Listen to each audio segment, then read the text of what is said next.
What is good, you guys? Welcome back to the Heat Report.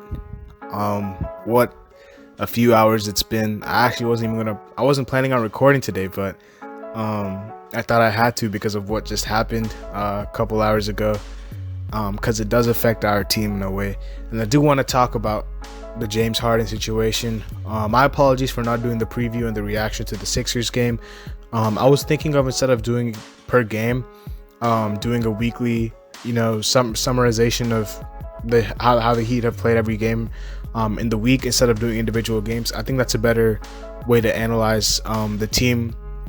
I think going game by game may be a bit too reactionary, so going week by week I think is a better fit for me to do it that way. So I think I'm going to be planning on doing weekly analysis of how the Heat have played their games each week. So yeah, but this video is going to be talking about the James Harden trade to the Brooklyn Nets. I know if you guys haven't been living under a rock, you guys would have probably seen it already. Happened a couple hours ago. Definitely you guys will be seeing it once this video is put out there. But man, James Harden has gone to the Nets. And I mean, at first sight, the Brooklyn Nets are a very scary team out east. Harden, Kyrie, KD. I get, chemistry. There's only one ball. People have been bringing that up. They lost their depth. People have been bringing that up. But regardless, I think this team has the potential to outscore any team in the league, and that's scary for me. I don't know if I don't know if the Heat as a team have enough to beat the Brooklyn Nets, and I still will have to see the Brooklyn Nets play, because on paper they look very good with the three superstars.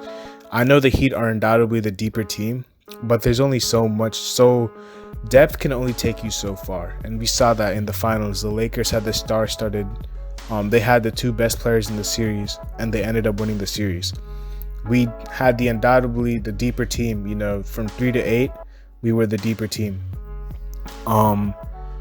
But 1 and 2, the star power of the Lakers ended up winning them that series, and I'm afraid that it might do the same with the Brooklyn Nets. I'm not saying that we can't beat them. I'm just saying that it's going to be very tough, and they will be. I'm very confident we can beat any other team in a 7-game series in the Eastern Conference.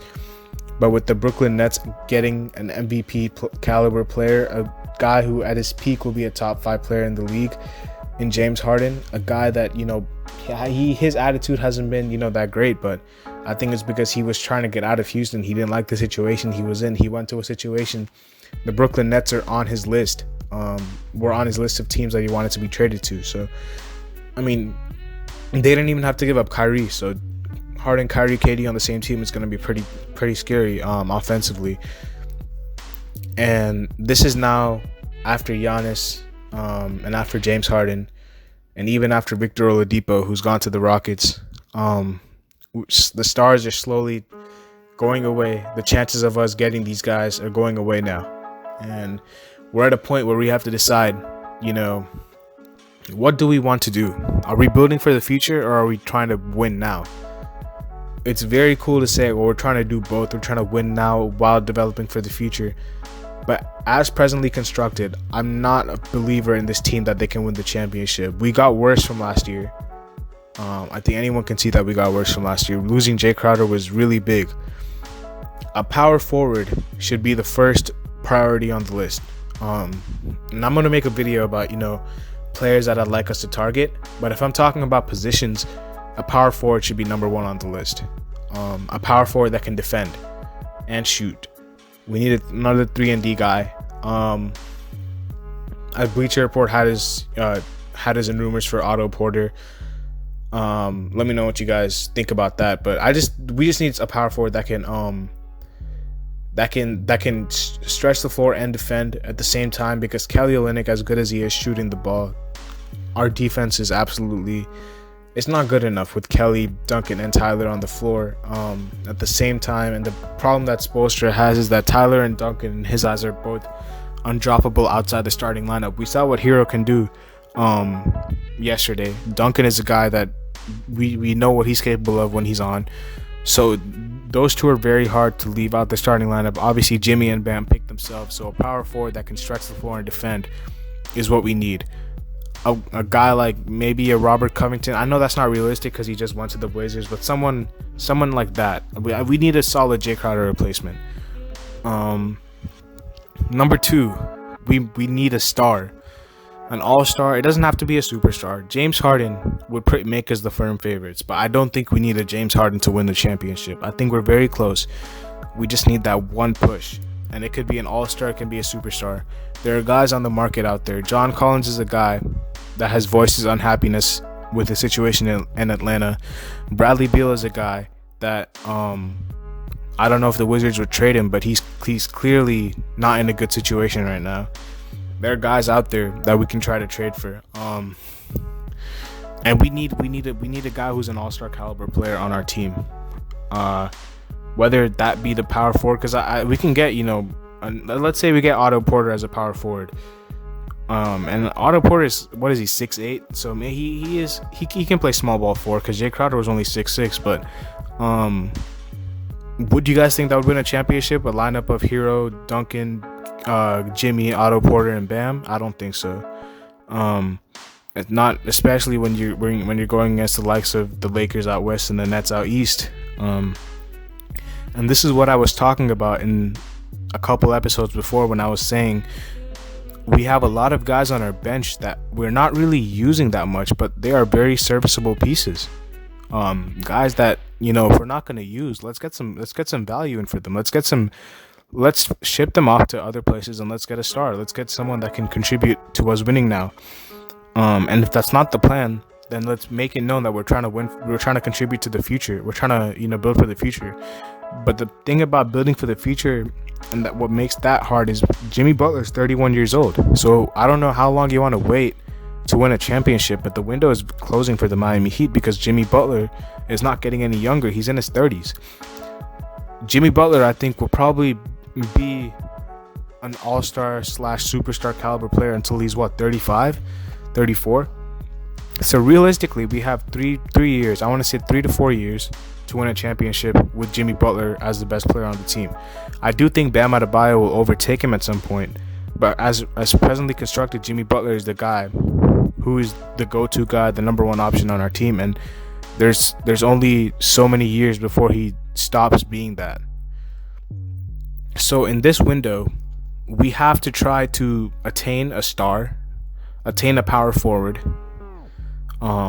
And if we're not going to use some of these guys that are sitting on our bench that are serviceable, our development program is great. I'm very happy with the development program. Gabe Vincent looks good. Chris Silva looks good. KZ looks good. Max Strus looks good.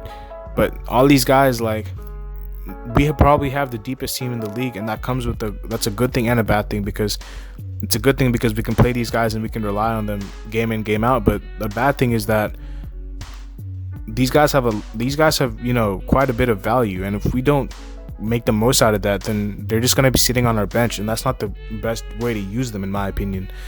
I think that if we're not using guys like Kendrick Nunn, we should just trade him, because Kendrick Nunn clearly isn't part of the rotation. We have to do something with these guys that are sitting on our bench that are not doing anything. That's what we have to do. Those are the assets we have to flip. The last thing that I want to tell Heat fans is every Heat fan has to make up their mind. I'm not going to tell you guys what to do, but we have to collectively make up our mind as a fan base as to what we want to do with these players. Is Tyler Hero a guy that we want to keep, or is Tyler Hero a guy that we want to use in a trade to get a star? This is what I want you guys to let me know down in the comments below. And by the way, I'm so thankful that you guys have got me to 250 subs. I just noticed that. Shout out to you guys. And if you guys are new to the channel, please subscribe below, and like the video, and comment down below your answer to this question. Do you guys think we should be in the mode to win now, or wait until a couple years and then try to get stars? Number 2, do you think guys like Tyler Hero, Duncan Robinson, Goran Dragic, Precious Achiuwa should be used in in trades to get stars, or do you think we should try to build around them? This is what I want you guys to let me know down in the comments, because I'm very torn on this. I think as fans we value our players a lot, and I think at times we have to, step away from our attachment to these players and think about the bigger picture. Because as much as we love guys like Goran, Duncan, Tyler, Precious, their ceiling is only so high, and we don't know what Tyler's ceiling is. Tyler is the most peculiar player to me on the Heat, because there's some nights that I think he can be very good, and there's some nights that I think he isn't what we're hyping him up to be. So I want to see a little bit more of Tyler playing the point guard position, to understand whether he's a guy that I'd like to build around or whether he's a guy that I'd like to trade. Duncan Robinson, when he's on the floor, the Heat's 3-point percentage is astronomically better. In fact, I can pull it up here. I think we're 28 spots below. I think we're like second in the league when he's on the floor, and we're 29th when he's off the floor. So you guys know about his impact. Precious is a guy that looked really good against the Sixers. Obviously, Joel Embiid gave him buckets. Listen, Joel Embiid is a superstar, all-star, whatever you want to call him. He's a top 2 center in the league. He's number 1 if you ask some people. To me, he's second behind Jokic. He's a special player, and there nights where he was making some tough shots and Precious was playing good defense. Precious couldn't really do much about Joel Embiid. The things that we could have avoided last night about losing that game was the offensive rebounding that we gave up to Danny Green, and I think the turnover at the end with Hero. We could have avoided some of these things, but the Joel Embiid situation, I don't blame Precious for any of what Joel Embiid did last night, because you just have to tip your hat to a Joel Embiid and say he was unstoppable offensively. I don't think there was a player last night that you put on Joel Embiid and he gets stopped. Maybe Bam would have done a better job containing him, but Bam is a all defensive player. Precious is not that yet. He's a rookie, so I'm not expecting Precious to lock up Joel Embiid. I think if you are, you just have to slow down. That's silly. But Precious is a guy that I see immense potential in. Goran is a guy that out of those 4, I'd probably be most willing to let go. And I love Goran. Goran is a guy that, the Heat fans love Goran, man. Goran is he's a super nice guy, great guy off the court. The teammates love him. He's a guy that on the court we can fill in, he can get us a bucket. But the thing about Goran, out of those 4, that will probably tell me that I'm probably willing to give him up over any of the other players, is the fact that he's 34 years old. So I mean, I don't know. I wouldn't want to give Goran up, but if we'd be getting an all-star in return, we might have to, because there's no way we can get an all-star back like a Bradley Beal, like a John Collins. I don't know who else is on the market, but like anyone, without giving up our one of our greater pieces on our team. So I think that's where we're at with this James Harden situation. We have just struck out on another star, and day by day, the stars are getting traded to other teams, committing to their teams that they're on right now. The amount of stars that are on the market is decreasing. So Pat Riley has to either make a move to contend right now and put ourselves in that echelon, because let's be honest, I don't think we're at the level of the Lakers or I don't know about the Nets. I'm gonna hold judgment to the Nets because I want to see the Nets play, but we're definitely not on the Lakers level, especially because we got worse from last season. So Pat Riley either has to make a move where he puts us on that level, or make it clear that we're building for the future. So let me know what you guys think about this situation, man. It's unfortunate because not only did James Harden get traded, Victor Oladipo did too, and I know we can still snag him in free agency, but I really wanted Victor Oladipo on the Heat. I was really pushing for that. Big advocate for Oladipo. I love his game. I think he's a very underrated player. He looks very good from his injury that he had a couple years ago. It's gonna be a matter of time before we see whether he's committed to Houston or whether he's gonna test free agency. And he already wanted to go to the Heat last year, so we'll see what happens. But yeah, I just wanted to get that out there to you guys. Let me know down in the comments below. what you guys think about this and the 2 questions that I asked before in the video. Leave a like and subscribe as always. You guys are absolutely the best for getting me to 250. Let's get to 300 now, guys. You guys got this. You guys are the GOATs. I'll see you guys later. Peace.